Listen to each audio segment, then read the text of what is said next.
I'm Julie Zenner along with Dennis Anderson, and here's what's coming up on Almanac North. Well, the Iron Range Resources and Rehabilitation Board sets its budget this week and announced the formation of a task force designed to strengthen the board.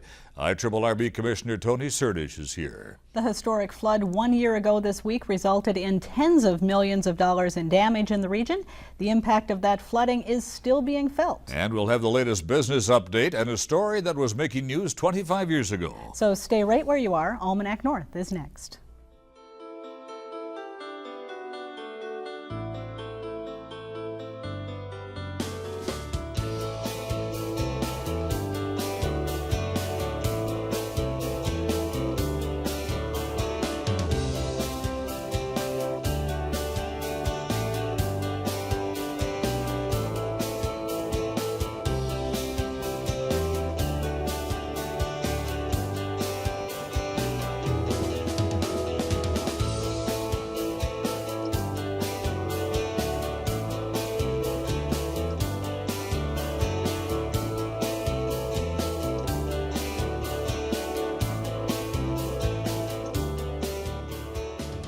Hello and welcome to Almanac North. Thanks for watching and welcome to the thousands of runners and visitors in town this weekend for Grandma's Marathon. Denny, you going to be out on at the finish line cheering everyone on? I will not be out there on the finish line, but I'm telling you, it's nice to see so many people here for the first weekend of summer. Yes, So, it's an exciting weekend and we've got some great guests, so let's get started. All right, thank you so very much, Julie. Well, the Iron Range Resources Board approved the agency's fiscal year budget this week, setting funding at just under $38 million for the year.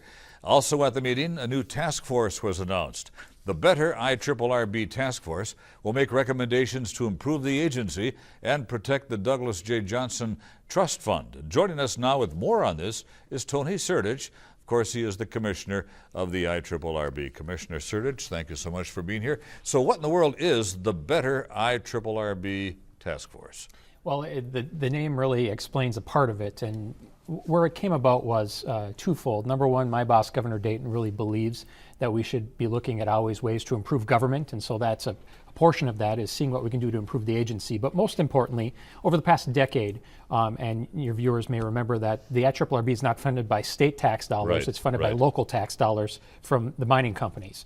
And we've built up a trust fund since 1977. A sizable trust. $143 million in this trust fund that's set aside. We reinvest it. We use the interest to do economic development. And over the past decade, there have been politicians from around the state who have tried to take that money from northeastern Minnesota, where it's supposed to be, and to send it to St. Paul to balance the budget. And Iron Rangers will say that's not right. We should do something about that. So this task force is going to be assigned to figure out how can we protect that fund so that it stays in northern Minnesota for its intended purpose. Now you have two younger people on this task force. Tell us a little bit about that. Yes, and so I have board members, but I've set two positions aside, particularly because we're talking about the future of the Iron Range. Right. And so these next generation leaders, as I like to call them, are going to be picked sometime next week. If folks go to our website, www.IRRRB.org, they can still apply if you're between the ages of 18 and 34, answer a couple of questions. I want to get some new blood, new fresh ideas, because really, when you're looking to the future, you should be asking the people who are going to be living there. Mm-hmm. Who else is going to be represented on the task force?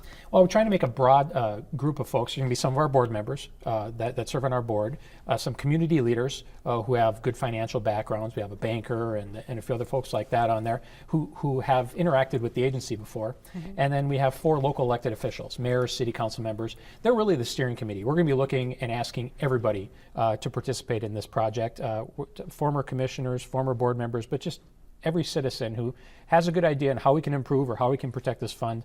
They're the steering committee for us to listen to their concerns. Well, you were a lawmaker. Do you think that there really is anything that that you can do to truly safeguard that fund and keep it from safe from somebody trying to raid it? I do. I don't want to put my thumb on the scale right now and tip this in any direction, but there's certainly been some ideas that have already been generated that I think are useful. The problem right now is because the state of Minnesota controls the funds, and really those funds, that $143 million sits in St. Paul. It's not even up on the range.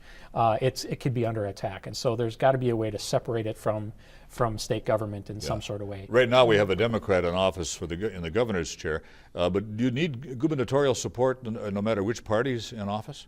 Actually, to expend this fund, you do not need gubernatorial support necessarily. The board can vote to expend this fund. The governor does sign off at the end. Sure. And that's where it's important right now. Governor Dayton is really looking how we can run government better from top to bottom, and the IRRRB is included in that. So I think he'll be listening closely to seeing what our ideas are, because I know he believes in making sure this fund stays in northeastern Minnesota. He protected it when Republicans who were in charge a couple years ago tried to raid it. He vetoed that bill. So he's in agreement that these funds are intended for northern Minnesota and should stay there. Do you think that the IRRRB itself needs to really evolve to kind of stay with the times or move with the times? Yes, and I'm glad you used that word, Julie. Evolve is one of the key pieces of this task force. And we have. Our agency's actually been around for 72 years. And we started by investing in knowing that iron ore was going away and we needed to move to some value added, which turned out to be taconite. We invested with this entrepreneur named Gino Palucci in growing some vegetables and some bogs, and that turned into a great opportunity for him and northern Minnesota. And so we've evolved over time, and we have to continue to do so. The economy is changing rapidly. What we've done in the past necessarily might not work, and so we can't always be going back to the old ways of doing things. We've got to stay current, and so that's a piece of this too. Tony, could that mean you'd also put younger people on the IRRRB board? Well, the voters get to decide that, and thankfully they've done a great job. I'm the old Grizzly veteran now in some instances. We've got 3 board members that are of that next generation that serve on a board of 9 right now. And so I think we have very good representation across age brackets, if you will. Now, at your meeting, you approved $1.4 million in development projects. Can you go through some of the highlights for us? Yeah, I'd love to. And you know, I've said before, we're not looking for those home runs all the time, because when you swing for the fences, you strike out a lot. And so we're really trying to help our local businesses grow jobs, 5, 10 jobs at a time. So we've had some great examples. We invested in North Shore Manufacturing up in Two Harbors, which is making a significant investment in their business. They're going to grow 6 jobs. There are already 60 jobs there. This small little company in Gilbert that's just starting up, only 2 part-time employees doing some manufacturing for the firearms industry. These 2 part-time jobs are going to go to full-time jobs, and this person's, I'm sure, going to be hiring more people down the line. So those are just 2 examples of the projects. Our $1.4 million we invested is actually leveraging another $9 million of private investment and growing jobs that way. And so that's what we love, that partnership where we put in a little bit and help these companies take some risk, but they put in the bulk of the funding. And the restructuring of a loan of just over $9 million for Excelsior Energy, why was that necessary? It was necessary for 2 reasons. Number one, the current agreement scope didn't work out anymore. Back when this started was back right when LTV shut down, actually, and this is about 10 years ago or so. The federal government had these loan guarantees for clean coal technology, and energy was in a whole different place, energy production. And now we're looking at natural gas coming online, biomass potentially. And right now the loan agreement with the company said you must build a coal gasification plant. Well, that's not going to happen. And so we had to change the scope to make sure they could build something that actually is going to work. And so we changed the scope to say building of natural gas, biomass, some other product. And so when I look at restructuring a loan, the 2 things I look at is this going to help make the project more successful? And are we going to get a better chance of return on our agency dollars? And the answer of changing the scope and allowing them the time to build a new energy plant, the answer was yes to both those questions. So some people may be wondering, will there absolutely be a project they're going to build? I don't know, quite honestly. I certainly hope so. Definitely with these changes, they're going to have a better chance than they did yesterday. And what about the IRRRB itself? Are there some protections built into it in case it never does come to fruition? Now there is. If they don't have a viable project by the year 2019, the agency can vote to take over the project. And we've done this in some instances. And so we'd get access to the permits and the land and others. Then we could go out and market that to other power producers to see if they want to build. I think when you get around that time, that's about the time that there's going to be a need for more power. If the SR Steels and Polymets and others get online, there's going to be more demand for energy. How do you decide, or how does the board decide which projects to support? Because, like you said, some are big gambles and some are just kind of small mom and pop operations that you want to help out. What are the criteria that you use? All our criteria up on our website if people want to see the specifics of it, but it's a very rigorous process. Generally, we give loans to companies, not grants. We give grants to communities, but loans to companies, and they go through a vigorous process of filling out applications. We get their bank statements. We get to see their business plans. We actually have a technical advisory board, and a lot of people don't know about this, of local bankers and other industry experts who pore over all of their documentation and make recommendations to our board, whether it's up or down. And so once they go through that process of meeting with our staff, who are former folks who've worked in bank and financing, this technical advisory board, then it goes before the public and gets a vote on by our board. And those meetings are public meetings, live streamed on the internet, and folks can see all that. So there's a lot of due diligence all across the board here. Tony, are you seeing a diversification in industry up here, or is everything still kind of related to mining?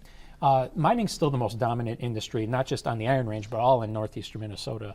And Drew Digby, I think, is on later for a different role, could probably give you all the facts and figures on that. But we're seeing diversification constantly. And it's not going to be a one-for-one replacement, and nor do I think we should do that. We shouldn't take our largest industry and try to replace it with another large industry. We've got to build things and make this quilt a lot stronger. And so that's why I'm saying we should try to find these companies who are going to grow jobs 5 or 10 at a time, because we'll be more diverse overall that way. And yes, we're seeing that. And every board meeting we have, we don't invest generally in mining projects. We're investing in other industry projects. And so we see 4 or 5 businesses every board meeting, and that continues to move forward. But the economy keeps changing too, so we got to keep up with the times. How would you rate the range right now in terms of climate for diversification and for growth? I think we're in a great position for a couple of reasons. Number one, if you're looking at rural Minnesota, I think there are just a certain segment of people who are really attracted to the northern part of the state for all the other reasons. You know, when businesses are looking to locate, they look at economic incentives, tax policy, those sorts of things, but they also look at quality of life in communities, the schools, the hospital, and what they and their employees can do after hours. And I think we can tell a great story about living minutes away from their cabins and outdoor recreation, and that really appeals to a certain group of people. We've had a lot of interest from large businesses and small businesses knocking on our door now that the economy is turning around, and we're going to take advantage of that. All right. Tony Sertich, thank you very much, IRRRB Commissioner. We'll be back.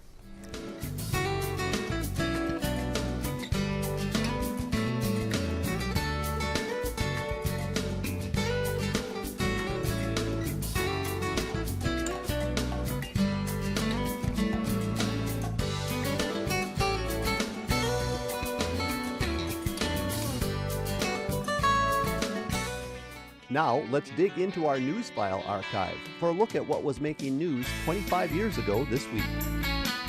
Last Thursday, 2 Russian athletes and their trainer arrived in Duluth, here to become the first Soviets ever to run Grandma's Marathon. Their arrival, part of the Sister City program between Duluth and Petrozavodsk, a program Duluth City Councilor Mark Steen disagrees with.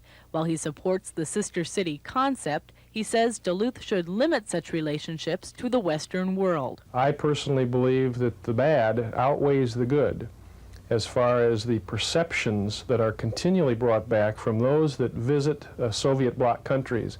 And I think that in the long run, that does America a grave disservice.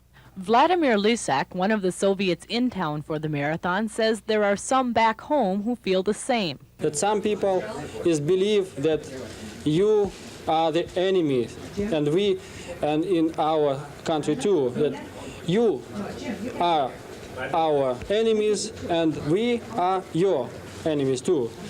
And I think that most people don't believe so. He is also convinced that programs like this can help strengthen ties between the 2 superpowers. Julie Zenner, KDLH News. And because of this,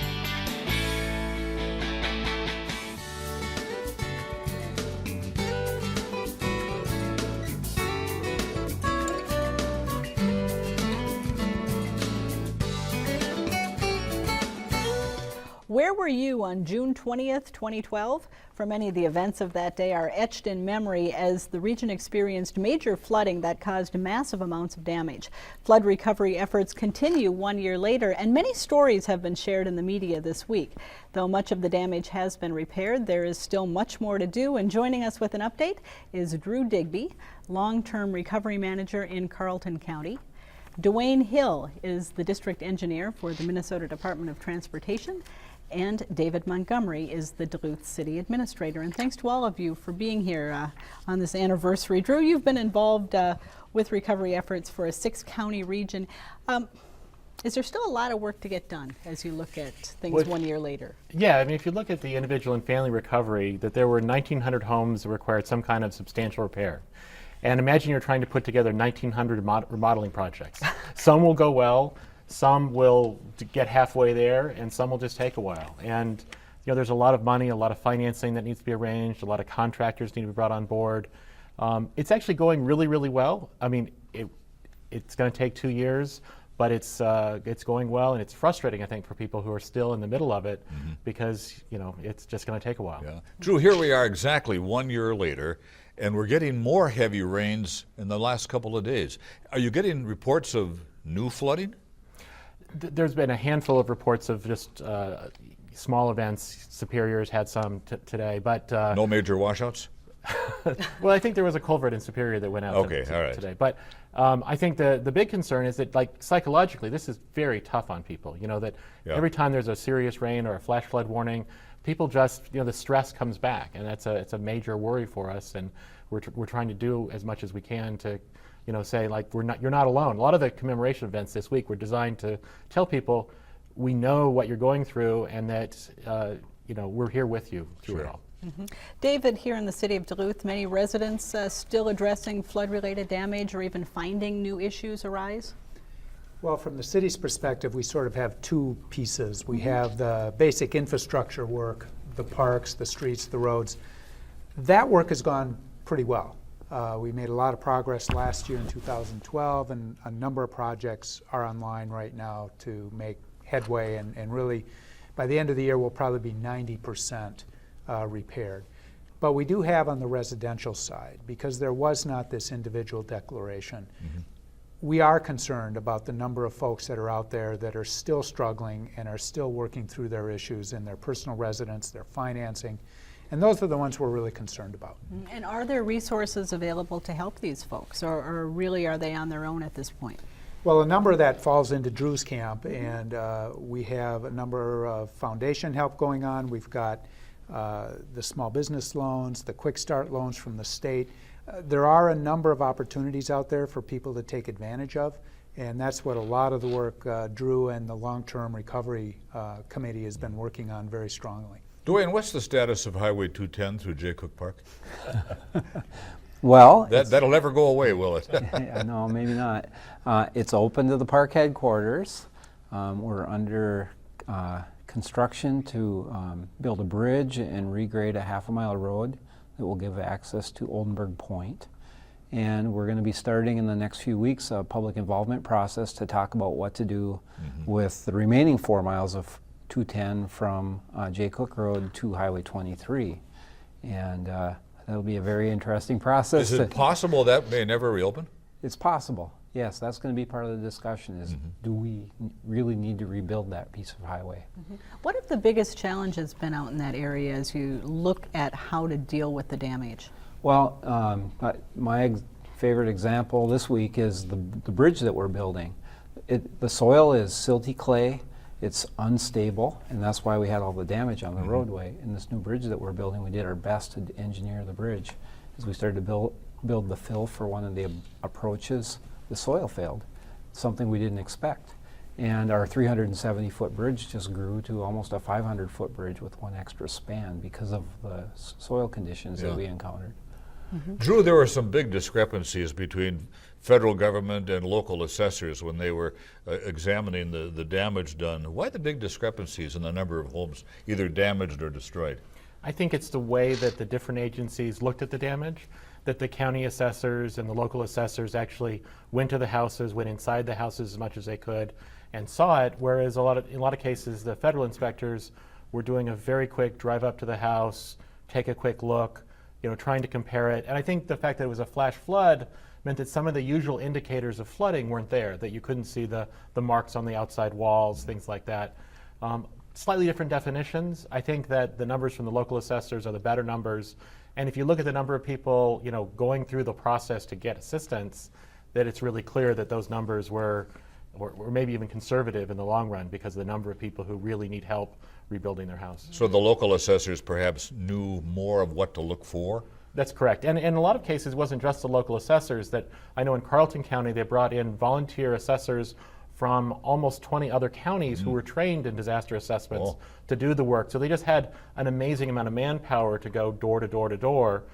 And then they handed over lists to the FEMA inspectors who then did a very quick drive up, try to evaluate it with some speed, because that's the way it needs to happen, but it was just a very different kind of assessment. David Montgomery, are there still things that the city could do, or are you still lobbying to try to get the federal assessment changed so that more assistance can come in here, or is that a dead deal at this point? Well, our focus is dealing with the funds we have available to do the work we have. We're always lobbying to try to get more funds for individuals. I think the state did a tremendous job coming together in a very bipartisan way with the emergency flood bill last August. We still are looking at that fund to see where there are potentially pockets of funds that were initially set aside to do a particular sort of work that maybe didn't turn out to need that much, and so there may be pockets of funds within the overall bill that are available and unused and untapped that we potentially could shift around and apply towards areas of greater need.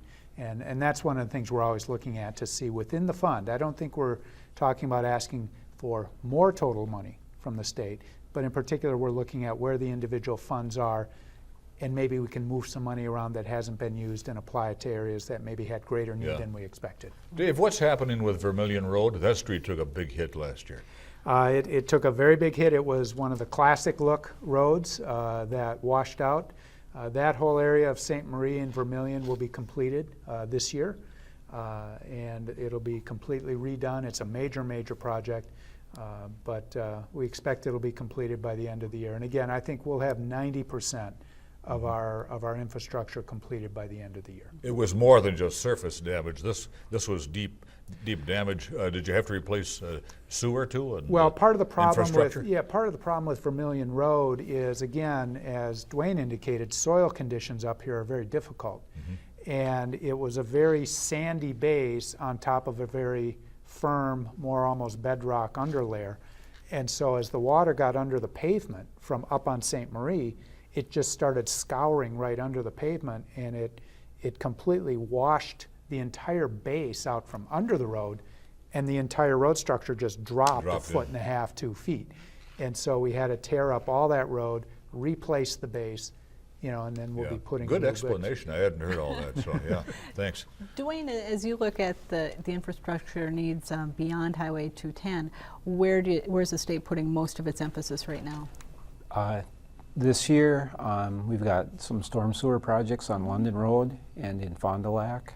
We've got a project coming up that's going to repair the historic bluestone wall by Glen Sheen. And then we're going to be working on replacing the bridge at Mission Creek so that it doesn't catch debris if the next time there's a flood and cause problems in the neighborhood. And we're also looking at the same thing at Silver Creek up by Two Harbors.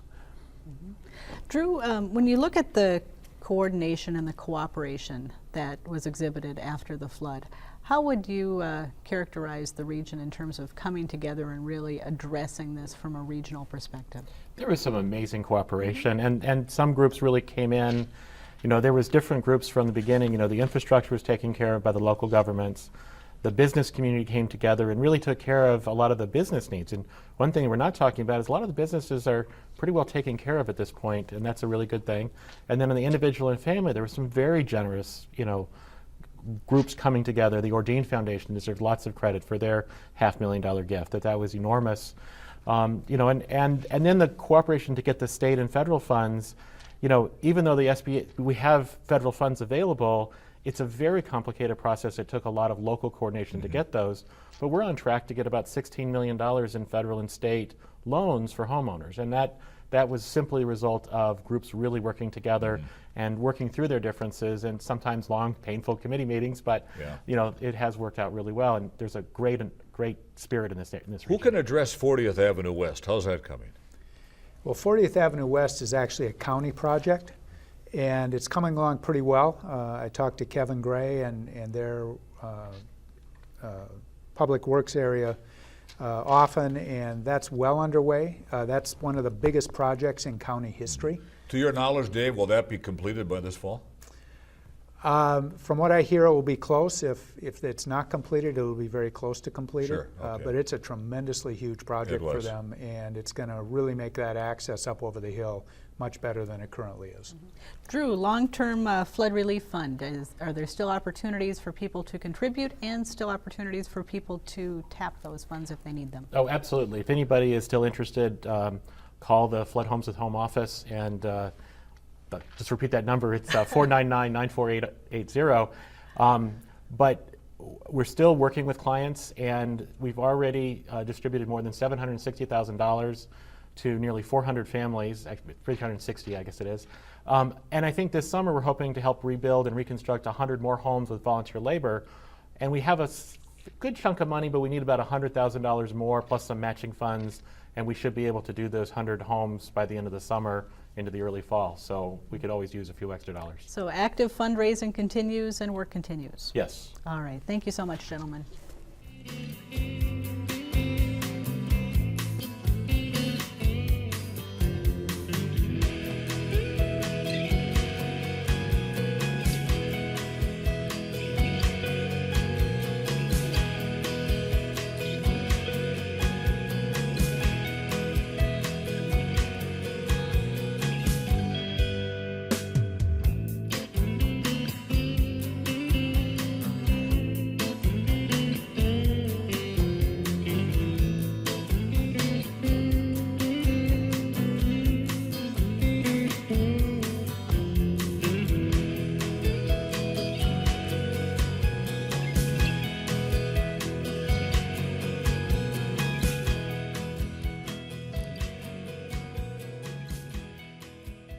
Time now for the week's economic news from the folks at Business North. Skeptics of non-ferrous mining have introduced a new argument contending that the costs of mining, economic, environmental, and historic, tend to be overlooked when new mines are proposed.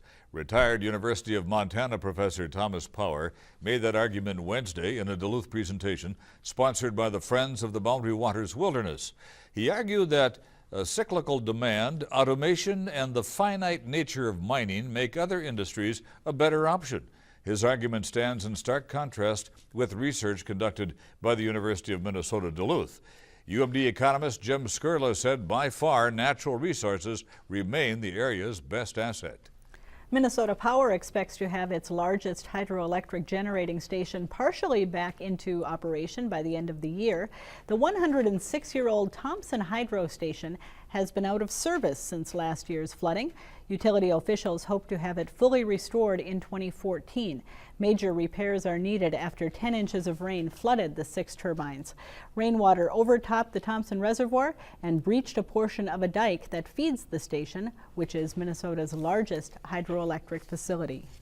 Gogebic Taconite has filed an intent to mine notice with the Wisconsin DNR, the first formal step toward operating an open-pit iron ore mine in the Pinocchi Range near Hurley. Now, it came just days after the mining firm began the second of 8 test borings. Mining opponents have clashed with Gogebic representatives.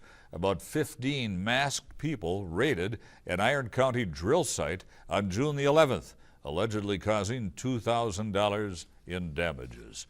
For more on these and other stories, visit businessnorth.com. If you have a comment on our show, give us a call. Dial 218-788-2849 to leave a message, or send an email to almanacnorth@wdse.org. And remember, check out the WDSE website for the latest program information and to watch archived video of your favorite public television programming.